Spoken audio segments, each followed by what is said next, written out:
There might not be a single Haikyuu character more relatable than Kenma Kozume. Kenma is a below-average athlete who is surrounded by monsters. He lives out a daily hell, dealing with Kuro and Tora, then has to play practice matches against players like Bokudo and Hinata. All the while, he wishes he could disappear and play video games. But there's another side to Kenma.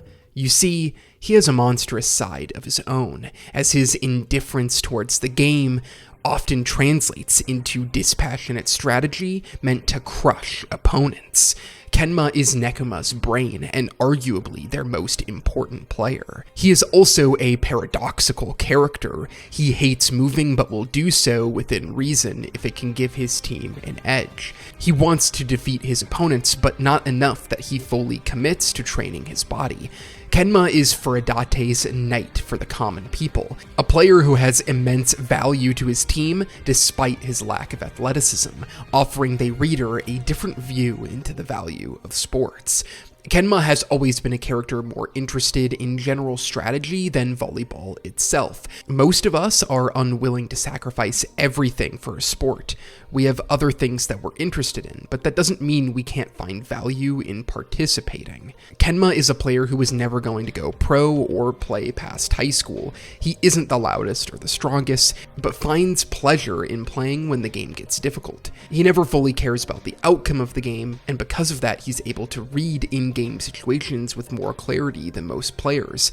Kenma is Hinata's greatest foil, and one of Haikyuu's greatest journeys has to be Kenma learning to enjoy the sport and becoming fully immersed in the match versus Karasuno. In this video, let's discuss Kenma Kozume, finding love within sports. Welcome to Annie Essays. Here we overanalyze anime and manga. If you want to help support the channel, then consider joining my Patreon. Through my Patreon, you get access to this channel's Discord server where I host monthly anime watch-alongs, your name at the end of every video, and exclusive channel updates. The timing of Kenma's introduction in the story matches his innocuous presence as Hinata stumbles upon him while out for a run. Kenma's first impressions are pretty minor. He's a shy kid who doesn't seem to be very talented. He seems to care little about the upcoming game, but he does make sure that Hinata knows his teammates are strong. Kenma impresses during Nekuma's match versus Karasuno. We see how Nekuma achieves success by following his strategy. He isn't a leader per se, that role is for Kuro and Hiakyuu, but whenever he has something to say, his teammates listen. Kenma is far from the most talented player on his team, but his ability to read the game makes him invaluable for Nekuma. Kenma is our first hint that you don't need to be an overly talented player to find joy in sports. Kenma shows how fitting into a proper team can mitigate your weaknesses and bolster your strengths. Kenma has an above-average understanding of the game and fantastic technique, so putting him alongside an elite defensive team means he can focus on manipulating defenders and not have to worry about his stamina giving out. In the practice match, we learn a little bit about his backstory. Kenma has always had a hard time making friends and stumbled into a relationship with Kuro at a young age. Kenma played volleyball from adolescence into high school because of Kuro. At the end of his first year, he does think about quitting the team because the third years treat him poorly. Kuro asks him to continue playing because once the third years graduate, Nekuma will be able to fully integrate Kenma's strengths. Everyone chases athleticism, even though every successful team has players who aren't the most athletically gifted, but instead fill other roles. Kenma is that for Nekuma and more. He is the brain of the team. In this practice match, he pioneers a strategy to limit Hinata. Kenma recognizes that Hinata is the most essential piece of Karasuno's offense at this point and puts Inuyoka on him in hopes of slowing him down and crushing his attitude. However, even though Kenma succeeds in slowing him down, Hinata is far from crushed and responds with excitement for the challenge. Hinata thrives off of athletic instinct, Kenma calculated strategy. The duo forms a strong friendship and rivalry as Hinata tells Kenma the next time they face each other, Kenma will leave the game happy he played. Now the expectation is set that these two teams are destined to play at nationals, and when they do, we wonder if Kenma will truly find passion out of the game, or if he'll still feel indifferent about volleyball. Kenma works so well in this narrative because of his lack of passion. Haikyuu is full of characters who flaunt how much they care. But saying you love a thing doesn't necessarily make your experience more valuable than for someone else. There would be no reason to pursue sports if they only gave worthwhile experiences to the very best and most dedicated. Kenma is a very good player, don't get me wrong, but he shows that you don't have to dedicate your life to something to get value from it. We see Kenma a handful of times in the series before the Crows face the Cats at Nationals. Kenma's development comes from the 2 matches we see Nekoma play at the Tokyo Prefectural Tournament and their national match against Sarukawa Tech High. In the Prefectural Tournament, Kenma tries his hand at slowing down Bokudo. Like I discussed in my video on Bokudo's journey to becoming the ace, he and Hinata have many similarities, so it makes sense that Furodate would have Kenma cutting his teeth against Bokudo.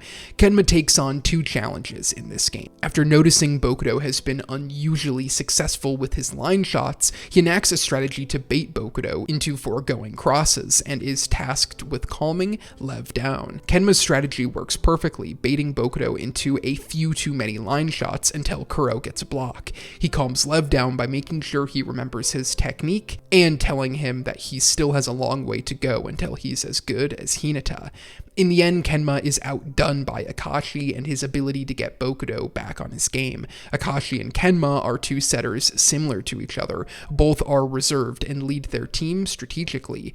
Each are fantastic players, Akashi having more athleticism, but I would argue that Kenma is more ruthless. In the next match, we see how Kenma's objectivity is his truest strength. After Hiakyuu goes down with an injury, Kenma adjusts their strategy to have Kuro play back row, and it leads to a game-winning back attack from Kenma to Kuro that is a result of their longtime friendship.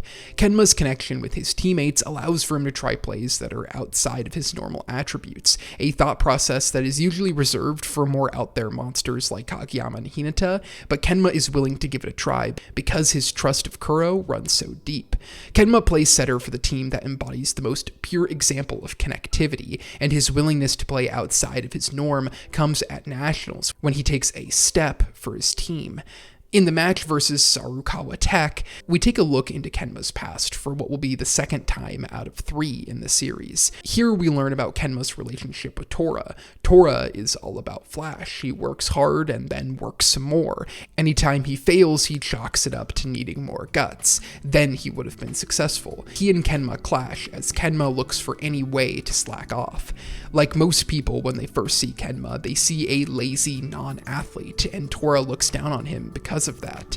In time, Tora sees that Kenma may not outwardly try the hardest, but he is constantly analyzing the game, looking for the easiest and most simple solutions for the team to find success. Kenma finds value in the simple, but at the end of the Sarukawa match, he plays through his fatigue and takes an extra step for his team, showing that at times, he can have guts as well. Kenma's indifference towards the outcome of matches has always played a key role in his ability to adjust Nekoma's game plan to whatever they face, but when he starts to play with a purpose, getting a chance to play against Hinata in a knockout game, you can see his game start to blossom. When the moments get their most difficult, Kenma takes a step into Hinata's style of play, and it allows Nekoma to advance in the tournament. Nekoma's fated showdown with Karasuno is where Kenma fully falls in love with volleyball. Where Kenma would usually be indifferent towards the outcome of the game, in this match his sadistic side comes out as he truly wants to take down Hinata. Kenma looks to limit Hinata's play by taking advantage of his new receiving skills. By forcing Hinata to receive easy serves, it cuts off his ability to produce the freak quick.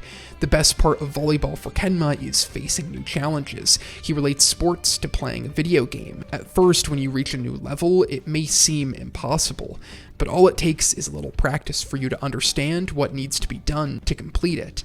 That is enough for Kenma to play volleyball, but what makes him truly fall in love with the sport is Shoyo. Shoyo evolves like no other player in the series, and his constant evolution is what makes Kenma so desperately want to crush him. By the end of the Karasuno Nekoma match, Kenma is moving around more than ever. He reaches a state of flow, finding himself immersed in the tactical battle of the game. When Kenma finds the sweet spot of finding a challenger who is just beyond his abilities, but within reach, he loses himself in sport for the very first time.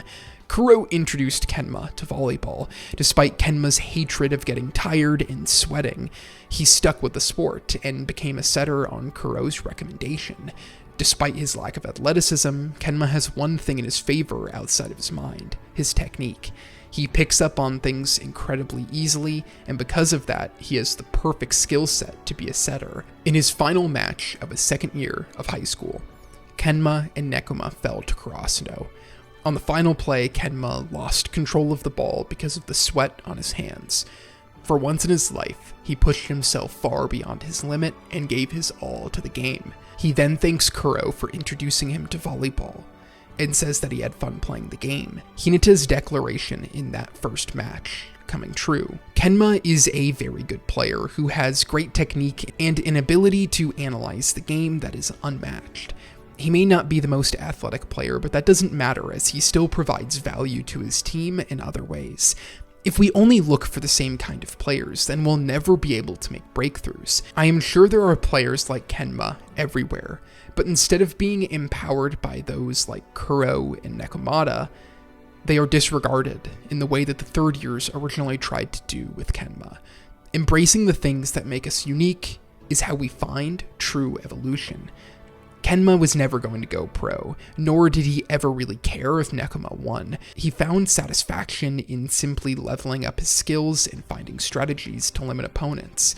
But you can't belong to a team of that many close individuals and not eventually find yourself enthralled in the game. Everyone has moments where they become hooked on volleyball.